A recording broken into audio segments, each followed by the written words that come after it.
I never thought I'd be the guy writing a story like this, but here we are. My name's Mike, and I've been with my wife, Lisa, for about 10 years now. We have a daughter, Emily, who's 12, and everything seemed okay, at least on the surface. She was a bit bitchy sometimes, but I figured that was just her age. Lisa was a pretty good wife, or so I thought. She was always busy, always on her phone, but with work right. I didn't think much of it at first. We had a pretty normal life. She'd complain about how I wasn't paying enough attention, and I'd complain about her always working late. Nothing out of the ordinary. But then little things started to change. Her phone became glued to her hand. She'd hide it when I came into the room. I noticed her being more secretive about her messages. She'd brush me off when I asked what was so interesting. I thought maybe she was just stressed or had some new friends, or so I told myself. Then came the big red flag. Emily started taking piano lessons with this guy, Mr. Carter, a local teacher who was apparently recommended by the school. She loved her lessons, and I thought it was cute until I noticed something strange during her last recital. I went to record it because I wanted to keep a memory, and that's when everything changed.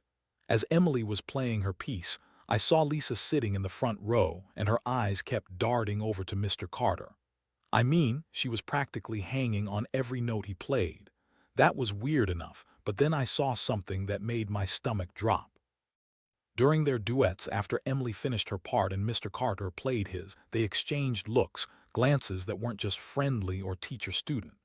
They knew exactly what they were doing.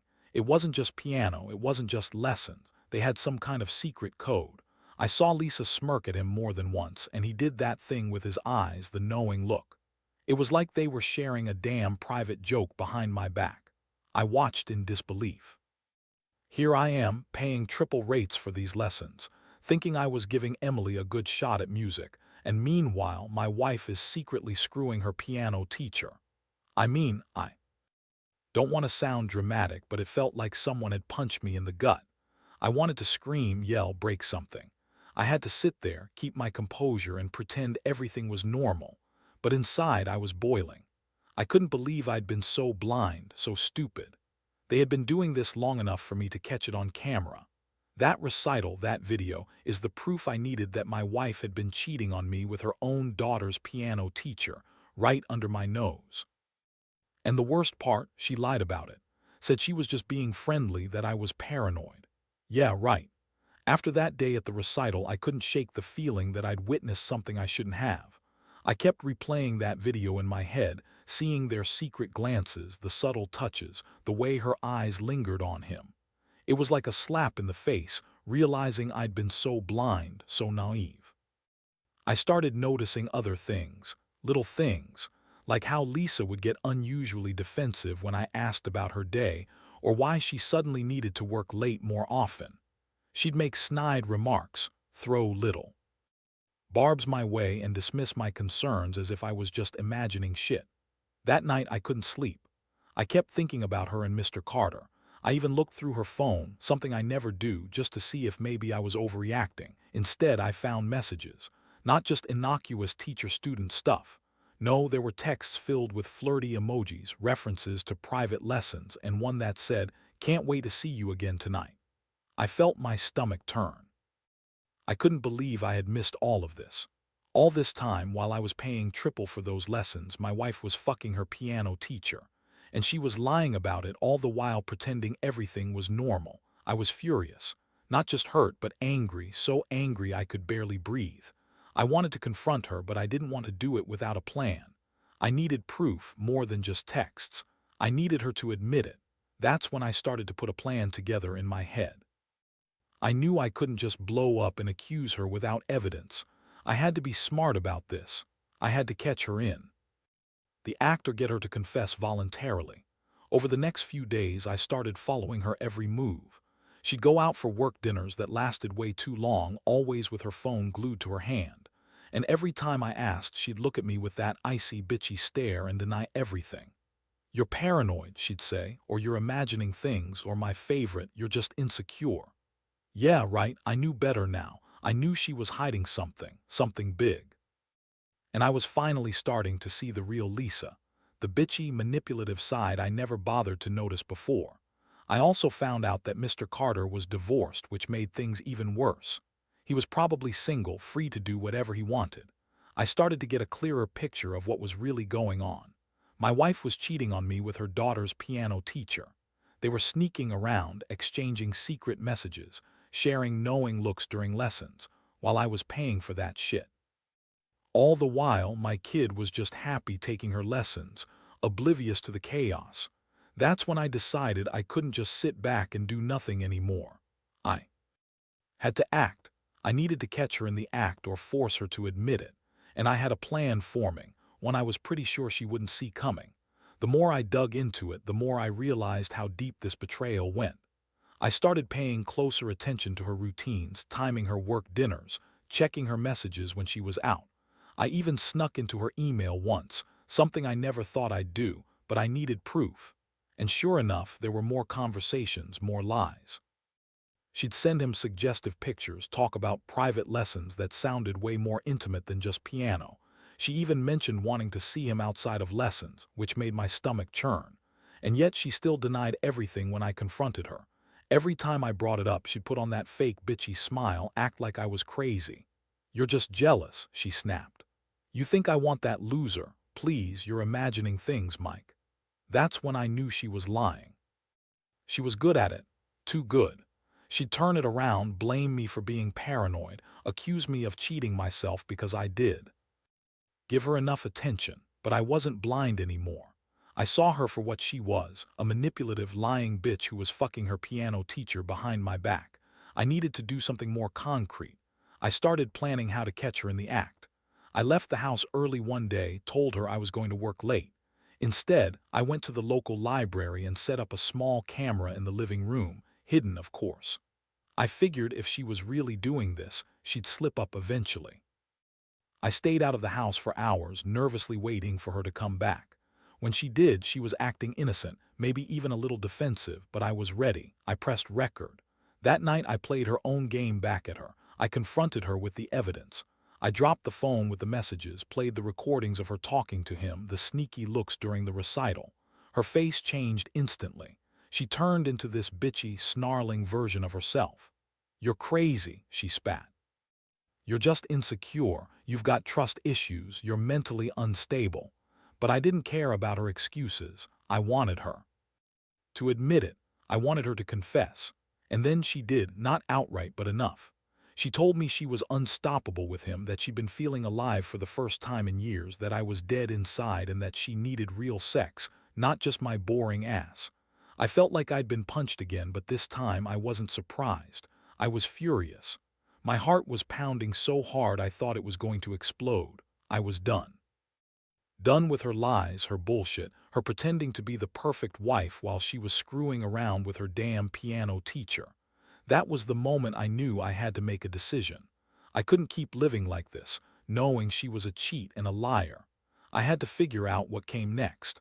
After I had all the proof I needed, I didn't even bother to hide my anger anymore. I told her to pack her shit and leave. She tried to act like I was overreacting, like I was just some insecure asshole throwing a tantrum, but I wasn't hearing it. I looked her dead in the eyes and told her she was a cheating bitch and that I was done putting up with her lies and bullshit. She screamed, called me possessive, jealous, and said I was ruining her life. She even tried to spin it, saying she was just lonely and that Mr. Carter was the only one who understood her. Yeah, right. I didn't care what she said after that. I just wanted her gone. I packed her bags, told her to get out that night. She left with that fake bitchy smirk, still trying to gaslight me, still pretending she hadn't been caught. And the funny part, she was acting like she was the victim. "You'll regret this," she sneered as she slammed the door. I didn't care. I knew I'd made the right choice.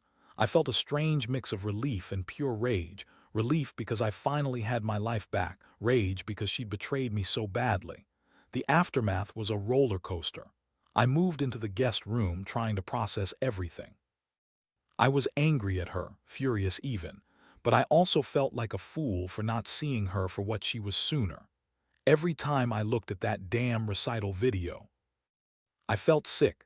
How could she be so callous, so manipulative? She'd lied for years, all the while sneaking around with her piano teacher, sharing secret looks and touches like they had some sick little affair going on. And Emily, our sweet girl, she had no idea what was going on under her nose. I felt terrible for her, knowing she'd been used as a pawn in her mother's game. I started talking to a lawyer, thinking about the divorce, thinking about protection for myself and Emily. I didn't want her to manipulate me anymore, to gaslight me into thinking I was the bad guy. I also made sure to keep that video safe, just in case she ever tried to deny everything later. Honestly, I don't know what I expected, but I felt like I'd finally uncovered the truth, and that was the only thing that mattered. I wasn't going to be some cuckold anymore, watching my wife cheat on me with the guy I paid to teach my daughter music.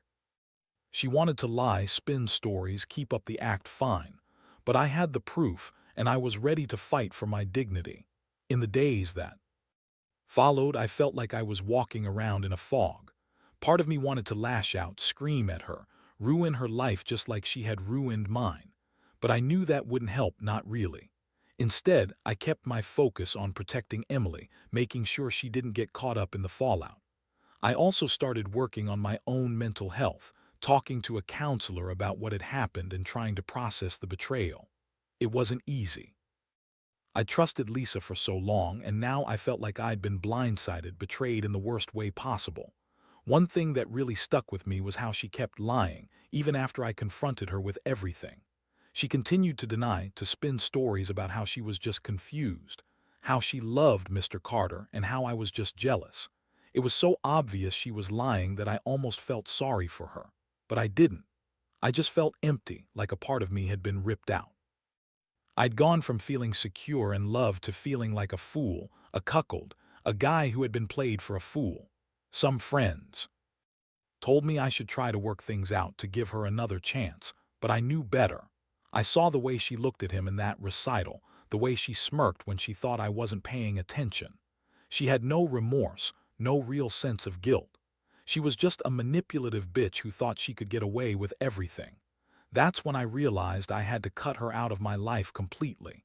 No more excuses, no more pretending she was innocent. She chose him over me, over our family, over everything we built, and I wasn't going to let her do that anymore. I moved into the spare room, set boundaries, and made it clear that I was done. I wanted out of this nightmare. I started focusing on myself and Emily. I wanted to give her a life free of her mother's lies and betrayal. It's been a rough ride, but I'm starting to feel like I can breathe again.